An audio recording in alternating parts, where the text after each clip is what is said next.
Good morning. Welcome to Photon Energy's presentation of Q3 2021 results. My name is Georg Hotter, I'm the CEO. I'm here together with Clemens Wollmuth, our CFO. Good morning. And we will run you through a brief introduction of our company, although most of you are probably well aware of our activities, and then Clemens will run you through the Q3 results, and we'll also discuss some of the highlights during Q3 and the outlook for the next couple of quarters. So we'll start with a quick recap of our business model, go through strategy and outlook, and then the financials. So company has been set up in 2008. We're a Dutch company. We are publicly listed with our shares traded on the regulated markets of the Warsaw and Prague Stock Exchange, and we are at 140 employees. We're mainly active in Central Europe and Australia. Earlier this year, we obtained a sustainability rating from IMUG as a German rating agency, and we have two business lines, which is solar. That's the business we've been in since the very beginning, and our water business line, which we established and started in 2017. We currently have a portfolio of 90 megawatts, and year to date we have generated 92 gigawatt hours and are well on track to deliver over 100 gigawatt hours to the grid. Our business model, in a nutshell, we are downstream integrated, which means we don't manufacture any of the components needed for a PV plant. However, we cover the whole life cycle or value chain of a PV project and turn those projects into power plants and operate those. So project development is at the beginning of the process. It's absolutely key for our strategy to develop projects, which we do in-house, but also in cooperation with other developers. And the goal is to turn them into power plants and add them to our proprietary portfolio. Our EPC Solutions division is providing those services in-house, so they are tasked with turning those projects into power plants, but we also offer EPC solutions to external customers, where, however, our goal is not to be the biggest EPC in the markets where we operate, but we are trying to leverage our know-how, particularly in the area of hybrid solutions into projects where we can generate adequate margins on our external business. What is also very important is that our EPC Solutions division is heavily involved in the project development. So we to make sure that all the permitting is done in such a way that those power plants can be built seamlessly using the technology standards and the layouts that we need. And here, just to point out, at the moment we are developing all our power plants on single axis tracking, as single axis tracking power plants provide a much more stable and output and also a better production profile in a market environment, as we are producing more electricity in the morning and the evening when prices are the highest. Another important element is procurement. So we have our own Photon Energy Technology division, which procures components, that's modules, inverters, increasingly also batteries, but also mounting structures for our EPC Solutions division. But on the back of that, we also distribute those components to external customers, which are typically small installation companies, other EPCs, and sometimes developers who decide to build power plants themselves. And given the current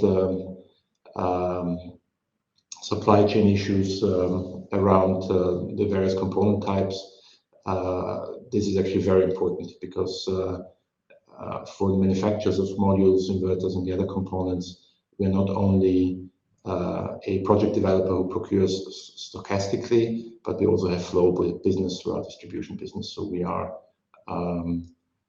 ongoing long-term customers, and therefore in this challenging environment, we see a big advantage as we are definitely on the top of their priority list.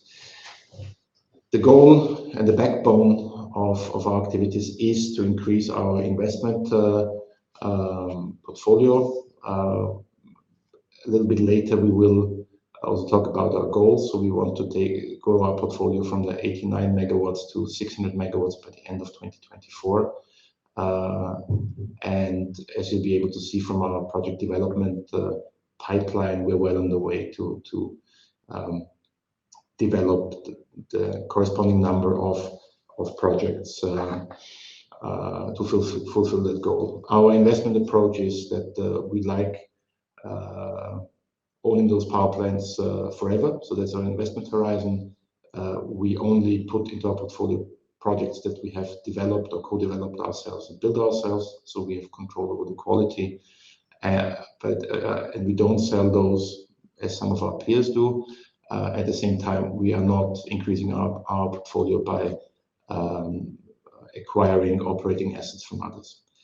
The grid connection of a power plant is always the first step in a very, very long process, given that the target life of a PV plant is 25 to 30 years and probably also beyond.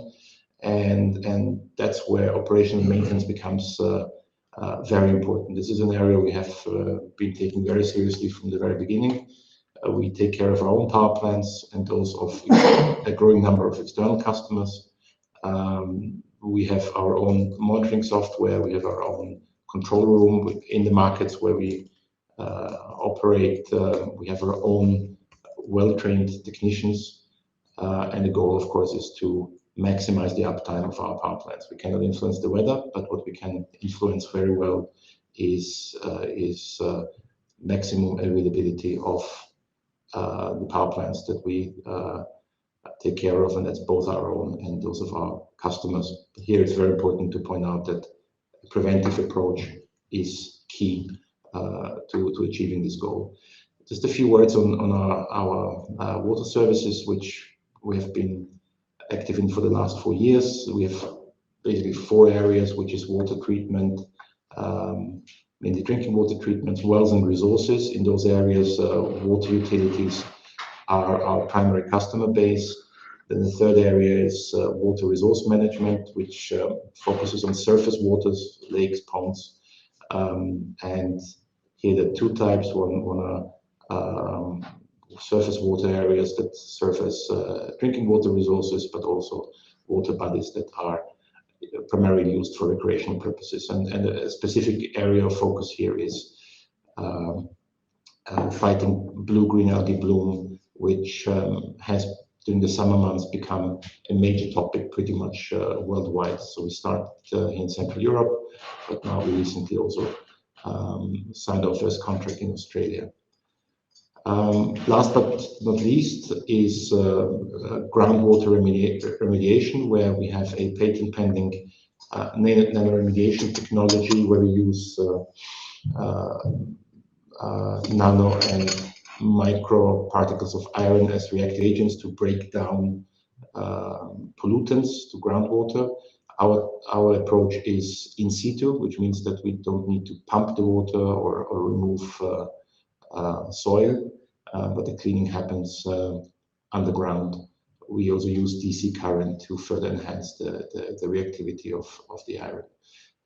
We have had several projects, but one specific area that we would like to point out that's very important to us is that based on several hundred reactor tests, we have found out that our technology can break down PFAS chemicals. PFAS, these are chemicals that are widely used in products that are water and oil resistant, but also in firefighting foams, because they're also fire retardants. Unfortunately, time has shown that these chemicals in very, very small quantities bioaccumulate in animals and human tissue, and have negative long-term health effects. We are currently in the process of conducting a pilot project with the Australian Department of Defence, Australia being the country that was the first to strongly regulate PFAS chemicals. North America is also a potential market for this, and slowly also in Europe, regulators are waking up to this problem area. We expect results from our pilot in Australia in the first half of next year, and then we hope to proceed in the location with the Department of Defence on cleaning up the entire site. So this is a very exciting area for us, and of course we'll keep investors informed about the progress. Our presence is mainly Europe and Australia. In Europe, the strong focus is on the 4 Visegrad countries, Poland, Czech Republic, Slovakia, and Hungary, plus Romania, and then of course the Australian market, where we've been active since 2012. Our current project pipeline, and more details on that a little bit later, is just short of 900 megawatts. Our power plant portfolio stands at 89.3, of which 59 in the Czech Republic, 10.5 in Slovakia. These are power plants that were built 10, 11 years ago. Over the last couple of years, we added 49 megawatts in Hungary, and earlier this year, specifically in August, we commissioned 2 power plants with a total of 14.6 megawatts, taking the total to 14.7 in Australia. Excuse me, please. And in operation and maintenance, we are taking care of in total 330 megawatts, which of course includes the 89.3 in our portfolio and external customers. And we're also providing specialized services to certain PV inverter brands across Europe, pretty much most of the continental European countries. So on the strategy and outlook,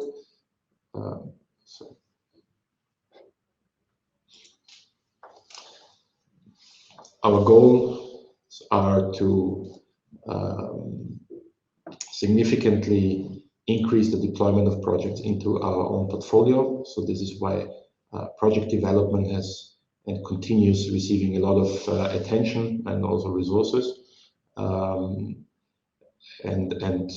the goal there is to own and operate those power plants and generate stable, predictable cash flows from electricity generation. And in the current environment in Central Europe or across Europe, where energy prices have gone up dramatically, we believe that our strategy to go merchant, that means to sell electricity into the market and actively manage those revenues by signing shorter medium-term PPAs or using hedging instruments, is the right approach. This is what we've done in Australia with the 2 power plants that we commissioned in August, where we are selling into the market both the electricity and the green certificates that we are set to receive until 2030. And we believe that this is the right way to maximize the returns of our power plants. And also in this context, what we do see both across Australia but also Europe, that the corporate sector is now very strongly moving towards procuring green electricity, and we believe that prices or that the green electricity will actually be receiving even premium prices over the market prices. In the Epc division, we on top of the increased activity from our own expansion of our portfolio, we see a lot of opportunities, particularly now in the behind the meter sector. So we also see a lot of corporates, which are our target group, keen to install PV systems on site for on-site consumption. So these are factories, warehouses, and similar situations. It's mostly rooftops, but in some cases also ground-mounted power plants. So this is going to be a significant driver for our external EPC business in the next couple of quarters and years. And this is also an area where we will be deploying our own capital. So we see a certain subset of those corporate customers interested in solutions that are off balance sheet from their point of view. So that would be based on some bilateral PPAs or similar arrangements. This will also drive our O&M business, which is the second part of our business with very predictable and stable revenues. It's in essence very similar to facility management in real estate. So the numbers are much smaller than on the energy generation side. However, this is a very, very stable business with very well predictable revenues and cash flows. And last but not least, the strongly increasing demand for components will also lead to material growth in our technology business. We are planning to launch a B2B web platform shortly to increase our capacity to meet that growing demand. And of course, also our procurement strategy is developing in such a way that we can meet that demand in the next quarters and years. On our water business, clearly we want to grow across all the four activities that I outlined before, but the one area where we expect very significant growth potential to the point where our water business could become a very strong pillar of our future business and growth is the PFAS nano-remediation, where, as I mentioned before, we expect the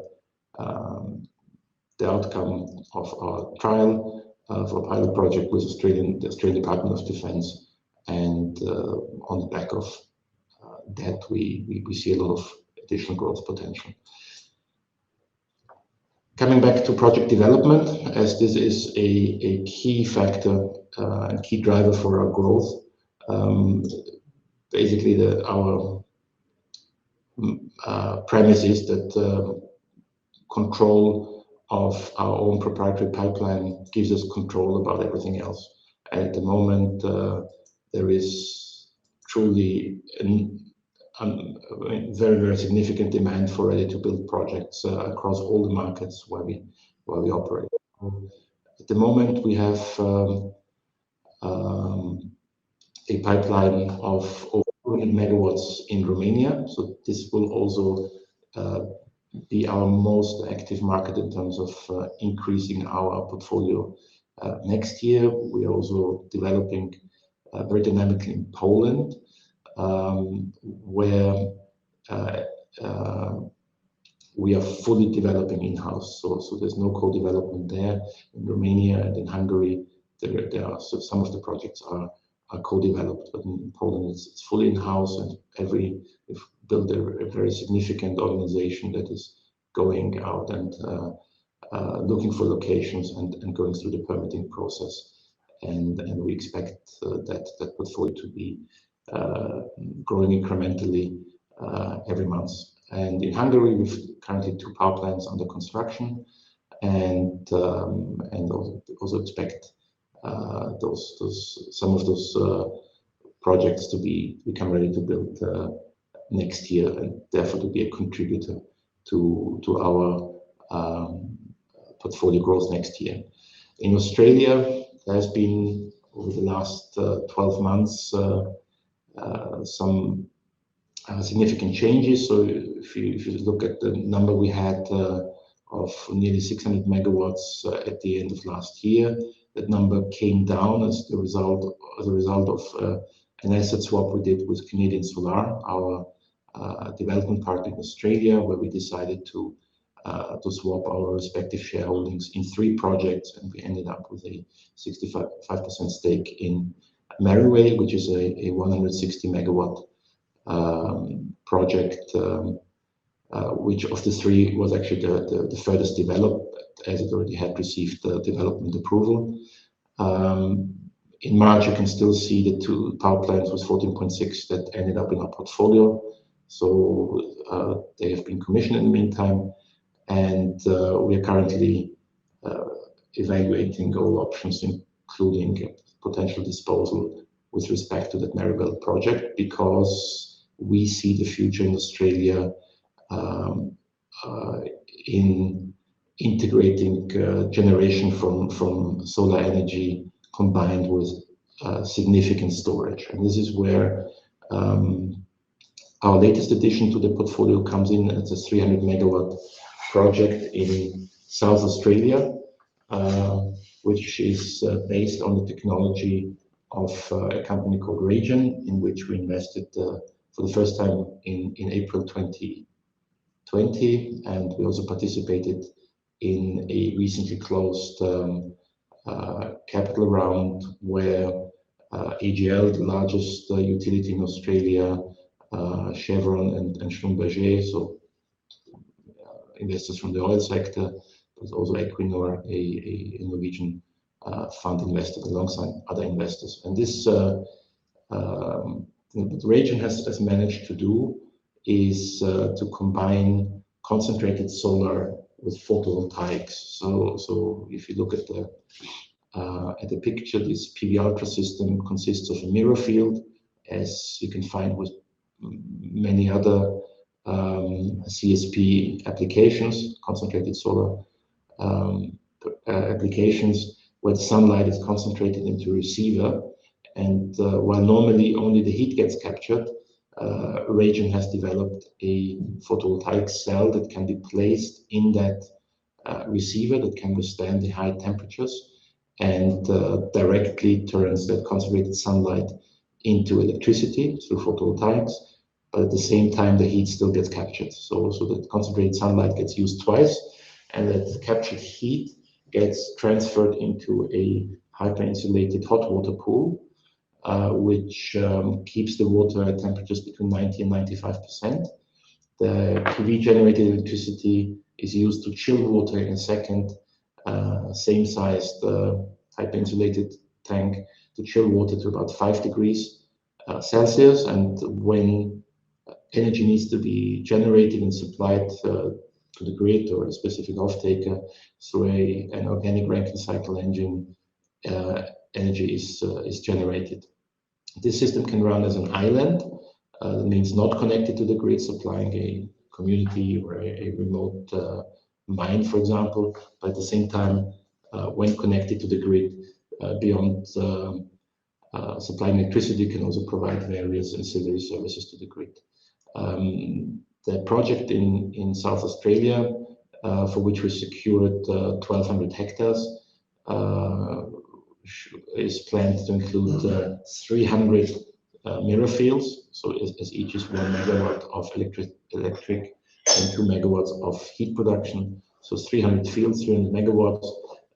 Currently, we are looking at a grid connection of 150 megawatts AC, most likely to an existing substation, and a storage capacity of 3.6 gigawatt hours, which at this point in time would be the largest energy storage plant in the world,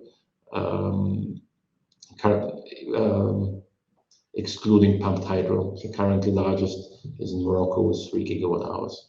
By the time we build this, it may not be the largest anymore, but it is clearly of very, very significant size. And we're also currently looking at several additional sites across Australia with a particular focus on New South Wales. And so this system will be able to provide the full load of 150 megawatts for 24 hours. So what this technology can do, it's a very clean alternative to batteries, as only water is used as the storage medium, and it's in a closed circle, so the same water gets used over and over again. It has minimal heat losses, so single-digit percentage points over several months, and the levelized cost of energy in locations that have enough direct solar radiation is at levels of 50 to 60 euros per megawatt hour, which makes it very competitive, and is more competitive than batteries, particularly when looking at long-term storage. Batteries are very efficient for shifting generation and supply by a few hours, but here we have a system that very competitively can essentially turn intermittent solar generation into 24-hour base load, and this is what the system is going to be able to provide. So thank you very much for your attention so far, and I'm handing over to Clemens to run you through our results for the third quarter. Thank you, George.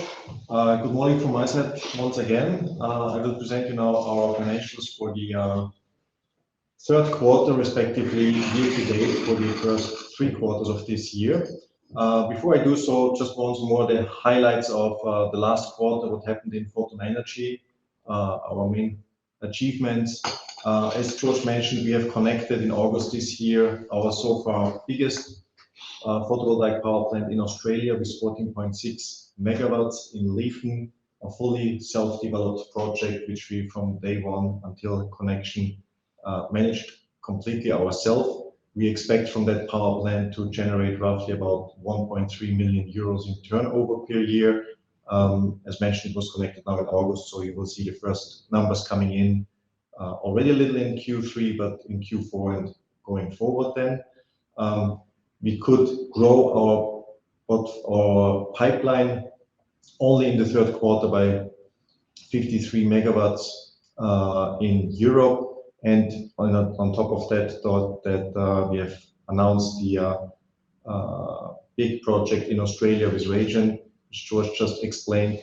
We also have launched recently now our green bond offering, a new issuance of a new bond with a 6.5% coupon, which is aligned with the green bond principles, and we received on that as well a second party opinion confirming that, plus a rating from KfM Mittelstandsanleihen AG, the KfM Mittelstandsanleihen barometer from Germany with 4 out of 5 stars, which and the market attractive, about which we're also very proud of. As we also announced actually today in the morning, the exchange offer that came along with that new issuance, which is still running. The exchange offer was very successful, so it was perceived by you, or some of you, thank you very much for that, very positive, with an exchange rate of 47%, so 21.2 million roughly until last Friday, exchanged from the old bond to the new bond, which is an extremely or very high ratio, and which is a clear confirmation and a commitment from you, from our existing bondholders into our company, into the strategy that we are following and the work we do. So thank you very much for that. What also happened this year, and we announced this, were some regulatory changes in the Czech Republic and in Slovakia. This is also visible in the Q3 figures. I will show you that in a second.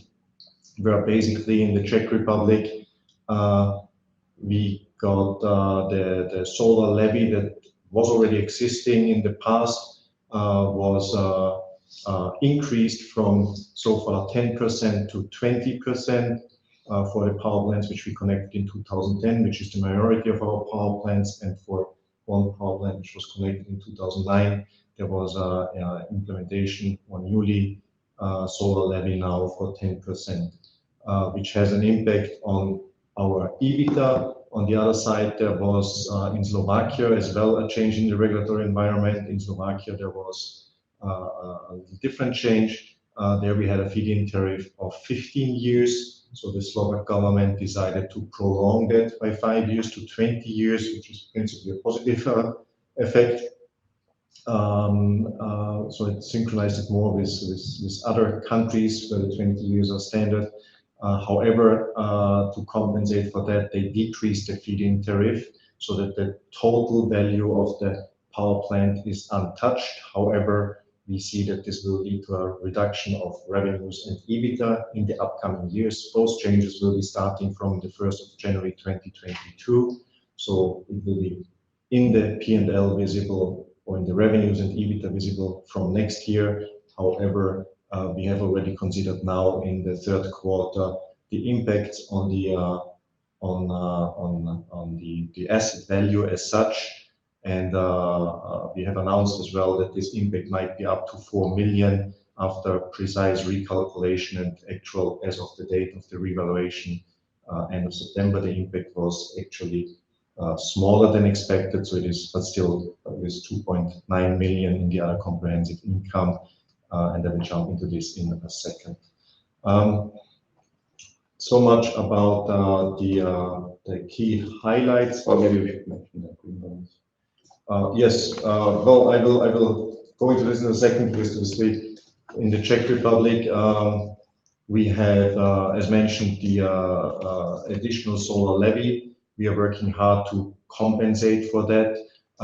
We will do so. One step for that is basically that we will go to or change from the feed-in tariff to the so-called green bonus scheme. That is something you can do in the Czech Republic on a yearly basis. So you can decide actually now until end of November for which scheme you want to go. On the feed-in tariff, you have this fixed price guaranteed. On the green bonus scheme, it is that you as well get a certain green bonus paid, which is a little lower than the feed-in tariff, about 50 euros roughly per megawatt hour. However, you keep the electricity and can sell the electricity yourself on the market. Given the current market prices and development that we expect going forward, we will do so, and we expect that we can achieve with this higher revenues on the market and overcompensate for the green bonus, and thus also compensate at least partially for the additional solar levy, so that the impact on EBITDA and revenues, or on EBITDA in this case for the Czech portfolio, will not be as big as expected as well going forward. Well, there was a question related to the adjustments in the Czech Republic, and the last question was whether we agree with these decisions, and I think the short answer to this is no.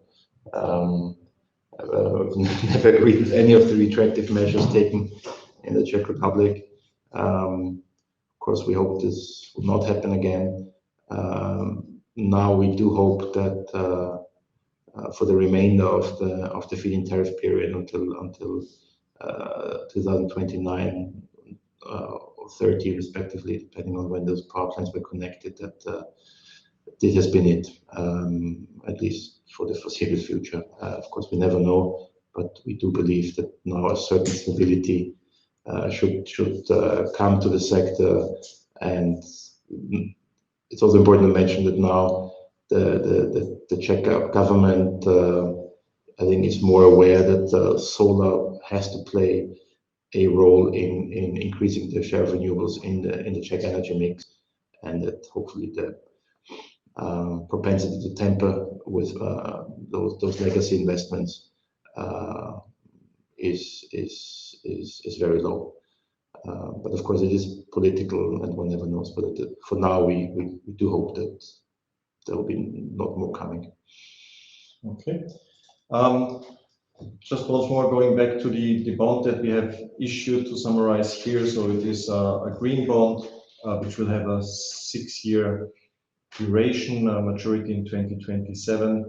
We are intending to raise up to 50 million euros and offer a 6.5% per annum coupon, which we, as in the past for our previous bonds, will pay quarterly. The offer is still running until the 17th of November, so until this Wednesday noon. We have this ratings from IMOC about our second party opinion on the sustainability, and from KFM on the bond as such. The bond will be trading on the 23rd of November on the open market of the Frankfurt Stock Exchange, also like our previous bond. And as we could see in the previous bond, there was quite some liquidity in that bond, and so it seemed to be attractive for investors to invest, and also some of them to not hold it for the whole time, but or to increase their exposure. We have also with that bond pretty much a similar governance as we had in the last one, so there is still the dividend restriction that we had in the last one as well. We also still stick to our equity ratio of 25% minimum. This is something where we see basically to give bond investors security, but also for us, we see between 25 and 30% equity ratio as the sweet spot for financing.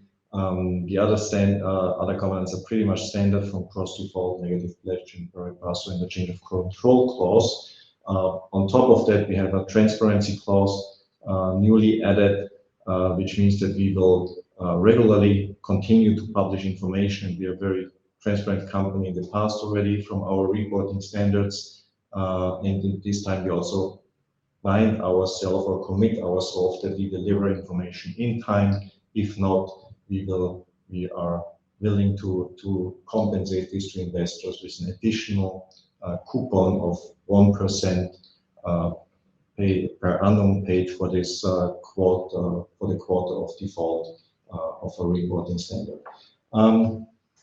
The bonds will be as well in a denomination of 1,000 euro as the old bonds, and as mentioned, will be starting trading on the 23rd of November. So this was just a quick excursus to the bond as well. Coming back to the numbers now and getting into more details here. We generated in Q3, and for the numbers you need to understand our key performance indicators, which, since the main revenues come from our proprietary portfolio, the growth of that is very important. So we could increase our portfolio to 89.3 megawatts as of the end of the third quarter. We generated so far in the first 3 quarters 82.3 gigawatt hours, quite a significant increase towards last year. We expect this year to generate still roughly around 100 gigawatt hours, which will translate directly into revenues. And the capacity of that portfolio, as we have it, will generate on a full year basis, like next year, already 120 gigawatt hours. So this is already secured business or secured revenues we can expect from our investment segment. As mentioned in the third quarter, we added some 50 megawatts to our development pipeline. Overall, this year it was 238 megawatts already. Those are figures you will then see in the future in our portfolio, hopefully, respectively, also in our P&L statement coming then soon. And we connected 14.6 megawatts in Australia in August there as well. So this is the key performance indicator. On the O&M side, we've grown to 330 megawatts, which as well generates recurring revenues in our P&L. Which brings me to this already here. Our financial results for the third quarter have been quite good. We're quite happy with those. We could increase our revenues to 10.2 million, so 13.8% compared to the same quarter last year.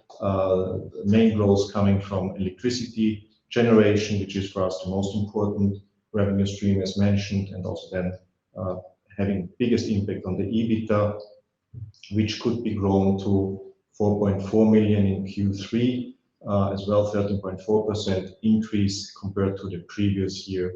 On a year-to-date basis, overall revenues increased to 24.6 million, so by 6.3%. And here as well, especially to mention the revenues from electricity generation growing by 11.1%. So this is continuously quarter by quarter.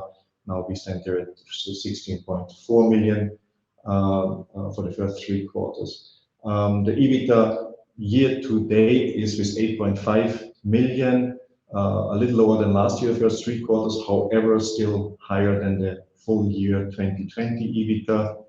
And we hope to still grow this until the end of the year a little more to also show you how now that we can demonstrate how the growth strategy that we are following, mainly on the growing generation capacity, is also showing its positive results on the EBITDA line. EBIT has decreased a little compared to last year to 416,000 euros. That is mainly due to higher depreciation, clearly, and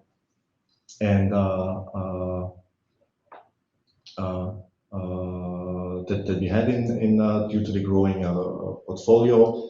Our net profit is a little bit better than last year, but still negative. This is due to a positive effect on the let's say on the derivatives, which is in the financial costs shown in the revaluation of those. But important in our company, and I cannot emphasize on that enough, is to look at the other comprehensive income and the total comprehensive income, which is in the bottom line. The other comprehensive income, which is basically the values that we have created in the previous periods, respectively in that period. The main part is the revaluation of our assets that goes in there, which is basically once we build and or have fully developed, built and connected a power plant, we reevaluate it against market prices from compared to our actual investment costs. This is done by discounted cash flow models, where we create the present value of the power plant, which is considered to be the market value of such a power plant, and deduct then the actual investment costs we had, and this difference is the other comprehensive income that we had this year for the or this quarter now for the power plant in Leeten, which had a positive effect of almost 3.2 million euros. On the other side, we had this negative effect from the revaluation based on the regulatory measures taken in the Czech Republic and a little in Slovakia. Coming to this, which was minus 2.9 million. So the net effect you can see here is small. So it's still a positive other comprehensive income, but much less than we would have expected or that we would have had without these regulatory changes. So that the total comprehensive income bottom line in this quarter is negative. However, year to date, we are positive with plus 1.1 million compared to similar, almost same amount last year, 1.2 million. So we're still on a good way there. And this is a positive contribution overall this year still to our equity. Maybe what I'd like to add here is that in our project development, the majority of costs related to project management gets expensed, so that clearly has also put pressure on our EBITDA as this is going through the cost. We of course the pipeline as we have it and as we continue growing it has a lot of value in itself, which does not show up in as the projects progress. That's a value that does not show up in our balance sheet, and it only gets realized, that value, once we have turned that project into a connected power plant through the revaluation that according to IAS 16 that Clemens explained. So only when there's really full success does the value that's being created, and the start of that value creation is in the project development. So only once we have full success. So we don't capitalize or value our projects when they're ready to build, but only when there's a connected power plant. So essentially the increase in the investments we have made in project development, and they've been significant in the last quarters, actually hurts our EBITDA because it gets to a very large degree expensed. I think. Thank you. Coming from the total comprehensive income that goes into equity, looking at our balance sheet, we could grow our overall balance sheet to 175 million in the first 3 quarters of this year. This is mainly consisting of long-term assets, non-current assets, with 140 million, which is basically our photovoltaic power plants. The rest are short-term assets and especially liquid assets, which is important for us, with 18.9 million. So there is quite still strong liquidity in the company to fund clearly our future development and construction activities. On the passive side, as mentioned, the equity has grown to now 50.4 million, an increase by almost 26%, which gives us an equity ratio of 29% respectively. The adjusted equity ratio, which is important for the bond governance is even 32%, which is actually on the upper or even above the upper range where we want to be, but this is already in line with now the additional bond placement that we intend to increase liquidity in the company and give us more power to speed up our development going forward. The remaining parts are non-current liabilities mainly, which is basically the existing outstanding bond of 45 million, and the rest is almost all of it is project financing, long-term project financing on the project level, which is in local currencies for our existing portfolio. Our whole portfolio that we have so far connected, all the 89 megawatts, is long-term refinanced with local banks. This leads me then to the cash flow statement for the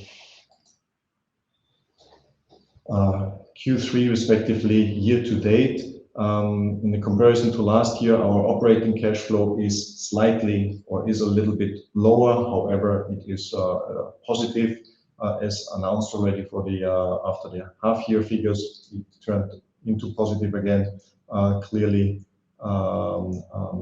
we had some extraordinary reduction of working capital in the first 2 quarters. Therefore, it was negative there. Now it turned positive. It was 2 million in Q3 only.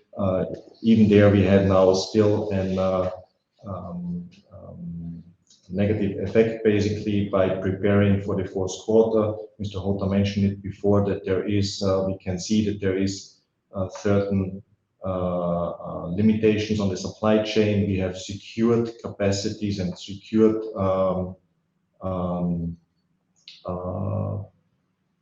inventory, basically, or components that are on stock now. So we have them already, paid for them as well already. So this has basically a negative impact on the operating cash flow. However, we will sell them within Q4 and therefore increase not only our result, but also then have a positive or an extraordinary positive impact on the operating cash flow and increase that even furthermore. The investment cash flow is pretty much in line with or a little lower than last year. Year to date, 10.8 million or 10.9 million compared to 14.3 million last year. And this is compensated by a positive financial cash flow from 11.3 million, a little higher than last year. Even this is mainly related to the equity placement that we did in the second quarter. If you remember, we placed shares first time basically that we went to the financial markets with a share placement where we raised 7.7 million euros to our equity and also cash into the company. This puts us now with, at the moment, end of Q3, 10.8 million in cash available for further development and construction. So we feel, as mentioned, this is quite strong positioned. However, with the currently running bond placement, we expect additional liquidity to come in. That puts us in a very strong position going forward with the further development activities, respectively the construction activities we also intend to start or have running now, and will increase or will speed up in the new year very soon. So this is basically all to the financials in a quick run through. And I could see that there's already plenty of questions coming up, and I would say that we go through those questions. So, just a second, we're looking for the questions.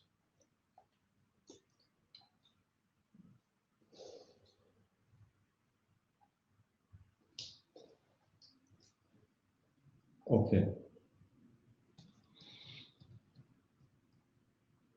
So the question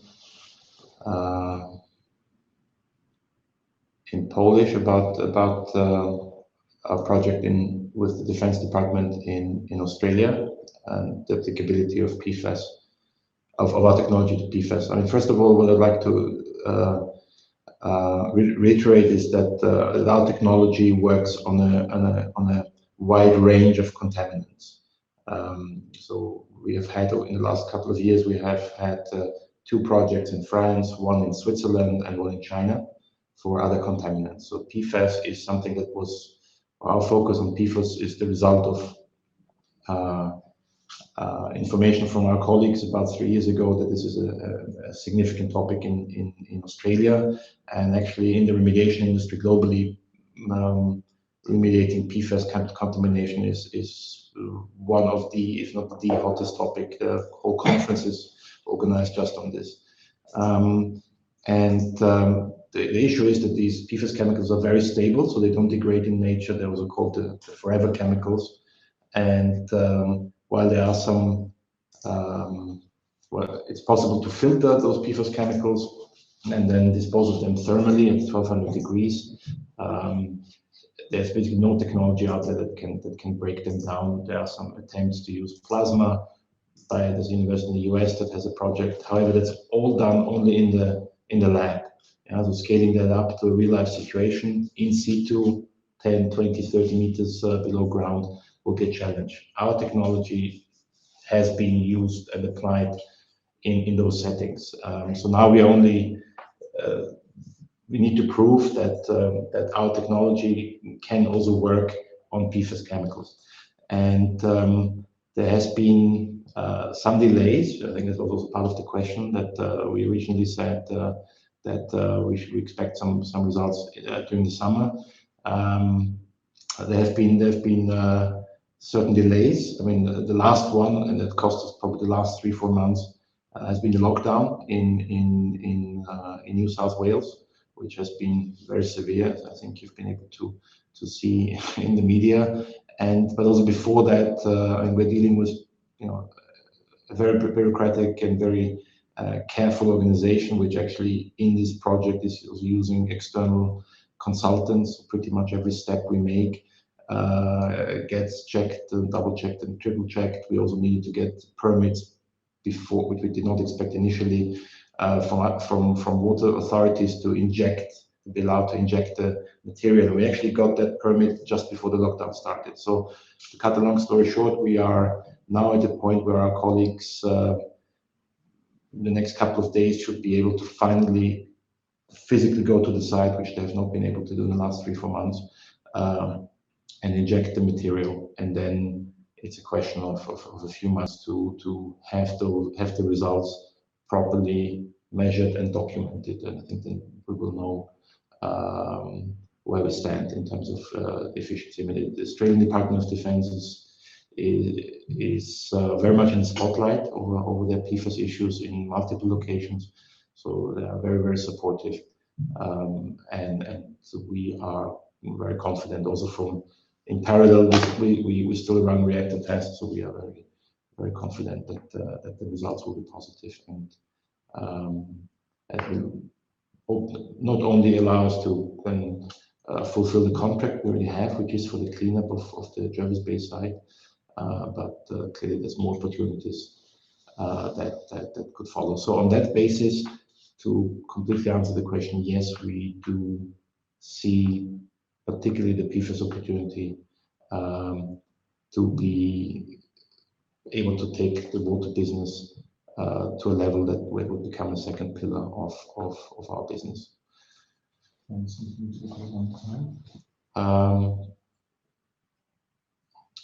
So higher components costs, lower margins in development. I think this is a. So the question is, do you think that higher component costs in PV should translate into low margins in development? I think this is an interrelationship that we are not exposed to. I think this is definitely going to be creating a lot of headaches for developers who are developing projects to sell them, and in particular in a situation where the projects have gone into an auction or have signed a PPA. So basically where the revenues and the value of those future revenues are already clearly defined. So yes, in those situations, which is not our case, clearly there are some interesting discussions for sure happening between the developers and those investors buying those projects, and clearly higher investment costs should lead, in theory, to lower project prices. This is not our case because we don't have that stage where we pass on our projects to external developers, at least here in Europe. So we develop those projects for ourselves and turn them into power plants. And there, I think it's important to reiterate here, our strategy is to go merchant, where the recent increase in energy prices has been significantly more pronounced than the increase in input costs, and therefore we don't see. I mean, yes, we may also end up with high investment costs than we would have had 6 months ago, but this is more than outweighed by the increase in energy prices on the market. So I hope that answers the question. So it's not really an issue for us. I think it will be an issue for other developers. When do we think we see lower polysilicon and module prices? So clearly there have been two drivers, which I also mentioned in the question. One is transportation costs from China to Europe, and now the energy curtailment and in China, and clearly the majority of modules are still being produced in China. Some of the manufacturers we work with also have factories in Vietnam, Malaysia, and the Philippines, but that's typically just a small share of the overall production capacity. So clearly the situation in China does have an impact. So in terms of transportation costs, which have gone up dramatically over the last year, from, let's say, a standard price for a container from China to Rotterdam used to be somewhere between $2,000 and $2,500. Now we are at 50,000, and spot prices have even hit 20, apparently. So what we hear from our manufacturers is that they have been able to secure framework agreements for next year that will push that below 10,000. However, it's still a significant impact on price. The energy curtailment is something that seems to have caught most manufacturers by surprise. So clearly, and it's not only the manufacturing plants where the modules are being assembled, but also their supply chain. So clearly there is a certain disruption. Our expectation is that in Q1, Q2, that situation will normalize. That's at least information we're getting from our manufacturers. But clearly procurement will be challenging. I think, as I mentioned before, I think this is where our long-term relationship with the largest manufacturers and the fact that we are constantly off-taking from them will be helpful. And clearly what we need to get used to is higher prices. So 20 cents per watt peak is history, and now prices are edging closer to 30, so somewhere between 27 and 29 cents. Again, I think this will create a lot of problems for projects that have fixed offtake prices, whether through auctions or PPAs, which means they may also get delayed. So that may also have an impact on the demand, at least coming from Europe. And we believe that for our needs, that means our projects, there will be merchant basis, but also for external EPC, that shouldn't be a major problem. It's just a flow-through price. But in those 13 years we've been in this business, we've seen various supply chain disruptions. I mean, this time it's a bit more significant, but we have learned how to deal with them. How significant are hybrid deployments in your pipeline, so the storage, and what tech focus are you placing in this context? So I think the focus on the region is very clear. I mean, the original investment, but also the work that has been done over the last 18 months it, I think, sends a clear signal that we strongly believe in the region technology, and I think the size of the project in South Australia. And again, there will be more projects. And here I think it's also important to point out these are our projects. So it's our development. We control the project rights. Clearly, these are very large projects, so we will need to find ways how to finance them, most likely not through our balance sheet, but together with financial partners. But we are in control, and this also the value increase just in the project rights is something that fully accrues to us at this point. So it's just the project development, getting into the ready to build stage is something that will create significant value. How we will then address the implementation phase after ready to build is something that I think all I can say is already being worked on, and there's multiple options. I think what we can say is that this project and region and its technology is gaining very, very significant attention from very serious players, both in the energy industry, but also the financial sector. And again, I think the last round where the largest Australian utility, 2 companies from the oil and gas sector invested is a very clear signal in that direction. I think the other thing I'd like to say is that we see now also a growing concern among various financial institutions and investors about the life cycle impact and also the cleanliness of mining input material for traditional batteries is getting more attention. And the fact that here we're using our Radiance technologies using water as a storage medium is seen as a very, very significant plus of this technology. Having said that, we use batteries in Lord Howe. Clearly, there'll be a role for batteries in behind the meter installations in Europe and in Australia, and of course we have some other projects where we are considering adding storage for utility scale projects. So storage is clearly going to play a significant role in many situations, batteries, but for really large scale, utility scale, in Australia in particular, and over time we may see also other jurisdictions becoming relevant for us. The region technology has clear and significant advantages, and as one of the key development partners of region, we have I would say priority access to the technology, which puts us in a very strong position. In the water business, will M&A play into our growth strategy? I would say at this point in time, that's not really a priority. I think we have a lot of, across all 4 areas, we have a lot of organic growth opportunities, which is what we're betting on at the moment.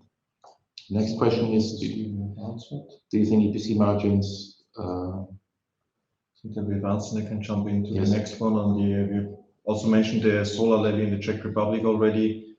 Maybe just one thing to add here, as mentioned already, the impact of the solar levy in the Czech Republic on EBITDA would have been, if you just take it ceteris paribus, by the increase of the levy, this would have an impact of up to 1 million euros on the EBITDA. However, there is already one positive effect, is basically that year by year, the feed-in tariff, respectively also the green bonus, gets indexed by this year. It's again, like in the previous years, 2%. So this is already a part increase. With the green bonus, we will compensate a bigger part of that. On top of that, also to mention here clearly, you will not see next year when this comes into force a drop in revenues from this, because we have already overcompensated with our growth, with the addition of new power plants in Hungary, these revenues, and with Australia now coming in as well, so that we will still have growing revenues from electricity generation and growing EBITDA coming out of that. That we do not disagree, or that we do not agree with those decisions is clear. I think we have mentioned that. Regarding EBITDA for Q4, I mean, we are not giving forecasts on financials. However, if you go back in our numbers, you can see that over the last years, or there is a certain seasonality in our business between the quarters. Q1 and Q4 traditionally are weaker than Q2 and Q3 due to the sun irradiation on our power plants. However, in the past years, Q4 EBITDA used to be always positive. Only last year, Q4, we had negative because of some readjustments and going on the main market. So I don't want to say that we want to surprise you, but you will see how we come back. And when you look just on the key performance indicators and how those are developing, I think the trend is quite positive. I think it's also important to point out that the two power plants, Australia is in the southern hemisphere, so those 14.6 megawatts are now entering the phase when they'll be producing the substantial part of their annual production volume. So it is a bit of a hedge. Clearly, our energy generation is seasonal. Now with these first two significant plants in the southern hemisphere, there will be a certain adjustment, which will also be visible in Q4. Good. And to reporting, would it be possible to put in monthly reports how revenue changes instead of additional, or chart showing how much generation of energy changed in the countries? It doesn't show that the investors invest in most parameters. Yes.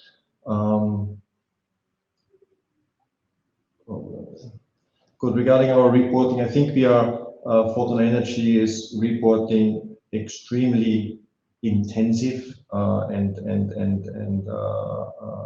up to date. I mean, beside normal the legal requirements, what most companies on the regulated market do, that they just report half-year figures and annual figures. On top of that, we have financial reports on a quarterly basis, which is already something which is not required by the stock exchanges, but we do it from an investor relations point of view. And on top of that, we have, as you mentioned here, the monthly reports, where we want to give investors an additional insight into the company. From a timing point of view, what we do there is we want to report also accurately in time, so that we can submit such a monthly report still when it is close after this month's closing, around the 10th to the 15th of the following months. At that time, we give an indication on or we can give clear numbers on the electricity generated. And by giving, I think, an indication on the feed-in tariffs, publishing together with that, everybody can do his own math on what that means for the expected revenue from that business. However, giving a precise revenue number, we have not closed at that time when we report the accounting numbers properly. So we would as well just give an indication, not a clear number. Plus, I would say maybe now as we grow our portfolio by power plants that are running on merchant, maybe that's a good moment in time to evaluate how this could be beneficial to actually add up the numbers. But so far, by giving really detailed numbers and the feed-in tariff doesn't change, we thought we're giving enough guidance. But we can review that as a portfolio changes and growth.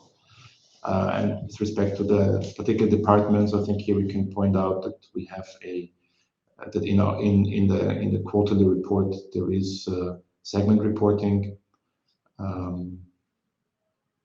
Maybe we can. I mean, we're constantly reviewing how this is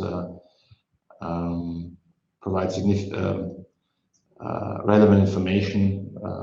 Maybe as our business grows, we can also review the breakdown. We're going a little too much in details, looking on a monthly development also. And our business is long-term set up.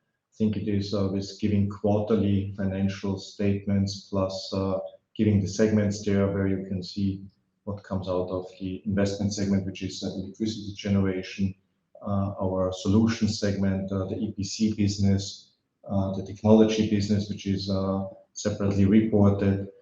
So far, the water segment is in others because of the materiality level. But in the future, we will disclose this as well and separately when it contributes more to the business figures. And I think it's then important to also see this in a longer term picture. And I think it doesn't make too much sense to dig into a monthly change on those figures. Okay. The next question is on technology sales and earnings contribution. Well, this is, I think what we can say is that our technology sales over the 13 years we've been doing this has always been profitable, 12 years actually, not to overdo it, and has always contributed. I think this year we expect a strong contribution than last year, but what we're really eyeing is the next year where we see significant growth in demand. As I said, we are launching a web platform that will increase our throughput capacity. And last but not least, also batteries are becoming an additional item that will high value item, and also the average gross margin we're achieving on batteries is higher than on modules and inverters. So we believe that it will be a stronger contributor than it has been in the last 1 or 2 years. Well, our opinion on our current market capitalization, I think that's a very, very tricky question that we have to be very careful. We cannot comment on our share price and our valuation. I think what we can say with respect to the 22 zlotys last year, I think when you look at the market, there has definitely been a wave of excitement about the solar sector in Poland, which has not only been relevant to our shares, but also those of our peers. When you look at the share price of those peers, they are also below the levels achieved at the time. So, you know, sectors come in and go out of fashion. I think these are waves that are quite normal. I think on our end, of course, we're highly motivated to increase the long-term value of our shares. Personally, as a major shareholder, I think that motivation is clear, and we believe that our strategy will lead exactly to that. Sometimes the market will see our efforts more positively than at other times, but as I said, we think years ahead, and that's where we're going. So coming back, it's a question about the 300 megawatt project in Australia. So I think I explained it, but just to wrap it up again. So this project is our initiative. So we have our own project company that is developing, that has signed this purchase agreement for the land, that is obtaining all the permits here. I would like to point out to our track record with the 5 projects we did with Canadian Solar, where 2 of those projects we got to the point where they bought us out. But of course, our work extended all 5. Canadian Solar was happy to trade Merriway for complete control over the projects that they kept. So I think we have a track record how to develop large scale in Australia. So this experience that we have gained over the last couple of years, we're leveraging into this project. So we control the project. The budget to get it ready to build is of a size. And here I think what we can say is that we only announced we signed this agreement. There has been 18 months of work on this already. So there's been already a lot of consultation with the regional government and local authorities. So we are very, the South Australian government wants this project to go ahead. So there's a lot of support. So we believe the budget is well manageable within our means. And at ready to build, this project will be very valuable, and clearly, slowly the point in time is coming to think about how this project gets financed. And from our point of view, of course, there are all options available. If possible, we would like to remain a shareholder in this project, essentially trade our project rights into a stake in the final project. If somebody comes with a stupid check to buy the whole project at ready to build, it's also fine. Clearly, what we would like to be is involved in the project as a general contractor and get involved in the construction. So these are separate topics, and time will tell. What I can say is we're getting phone calls almost on a daily basis from various investors and financial institutions that want to have a talk and see how they can be involved in this project. So from that point of view, it's already at this point in time, it's a great project to put us on the map with a lot of players in the industry and the financial sector. Regarding the next question about reporting again, about our diversified business model and about publishing figures, revenues, and expenses on project basis. Maybe here you will see again, if you look in our quarterly reports, you will see segment reporting at the end there, like those projects on Lord Howe Island or also in Poland, which were done for external customers, are in the segment of solutions, where we do the EPC business, the construction business, that we disclose revenues and expenses on individual customer projects is something we will not do and cannot do, also from a confidentiality point of view. So please look at those. Also putting this on a monthly level, again, the development is not, our business is not so short term that it makes sense to look even on shorter periods there. And I would direct you here as well to the quarterly reports that we publish. The next one, selling of electricity as a crucial source for the company who has to build proprietary power plants. That is true. This is our core focus to do so, and we are pushing very hard to do this as fast as possible. You mentioned there is some. Sometimes you have the feeling it takes long, respectively, that the pipeline is not changing. We just said, or when we presented before, the increase this quarter in Europe was about 50 megawatts, year to date above 200 megawatts. In Australia, we have added large-scale projects. I think there is movement, but also here, please give us some time. I mean, sometimes first, the development takes time. It's not happening from today to tomorrow. So if we publish monthly, yes, it looks sometimes something is not moving because the whole development process goes up to 2 years for the large projects, maybe even a little longer even. For a fast project, it is still a year time to develop it. And sometimes there is also delays, as we have seen during the corona pandemic here and in Australia. So please give us this time. We are doing our best. It's not in our interest to delay any projects. We also have a keen interest to push on them and get them not only ready to build as fast as possible, but also then build as fast as possible and connected to the grid so we can generate electricity, which is the core interest that we have. Yeah, I think we should come to an end here now. I think this is all the questions, right? So that we have. I would just say one last sentence to the monthly reports. I mean, when we moved to the main market, we could have dropped this channel of communication, which we did because it was a requirement of New Connect. We kept it exactly to be able to provide more ongoing information to our investors. We have been giving information on the performance of our power plants for a very long period of time. We've added the development pipeline. I think we will look at how we can maybe provide some more information, relevant information, but clearly we cannot go to the detail like showing the P&L on individual EPC projects. I mean, that goes too far. But clearly we are open to suggestions. I think we've seen some now, and I think we will see whether we can provide some more granularity on our business lines. But those will definitely only be aggregated numbers.